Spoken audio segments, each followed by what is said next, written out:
when I was running for office, and I'm embarrassed, I can't remember exactly which state I was in, but a gentleman and I think it was his wife and a little girl said, the little girl said, could I talk to you? And she had this, I couldn't understand what she had in her hand, it looked like a teddy bear. And she said, can I talk to you, Mr., she wasn't sure what to call me, I wasn't elected yet. Mr. President or Mr. Vice President. I said, sure, what's the matter, honey? She said, I want to give you something. I want to give you some bear's ears. I looked at her. She gave me this little set of bear's ears. She said, you've got to promise me. You got to promise me. We'll protect the bear's ears. I'm thinking, what the heck is this?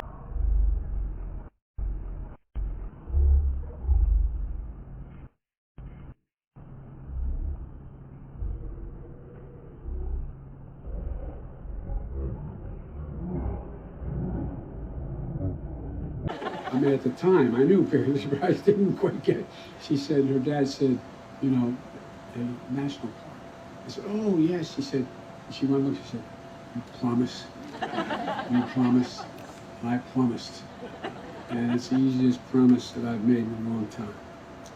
I'm grateful to the tribal nation leaders and both those who are here with us today and those who are unable to join us.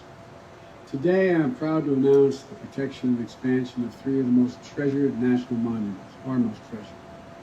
Based on powers granted to the President under the Antiquities Act, first used more than a century ago by Teddy Roosevelt.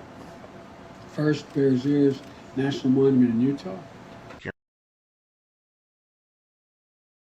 In 1937, and will later meet Calico, who hasn't aged a day since the 60s. Perhaps this is all connected. Well, Marilyn doesn't seem too concerned about the aliens. As a child, she had an experience where a teddy bear was beamed down to her bedroom. She had no idea where it came from. In past preview footage, we've seen Marilyn visited by aliens, so there is some sort of connection here. But the fact Marilyn wants Kennedy to tell the American people the truth hints that she's not in cahoots with whatever entity took control of Subject 1. We go back 9 years to 1954, where Eisenhower is president. He's convened a meeting with top military advisors on what to do about this treaty. On the one hand, they are surrendering their sovereignty, but on the other, they risk the aliens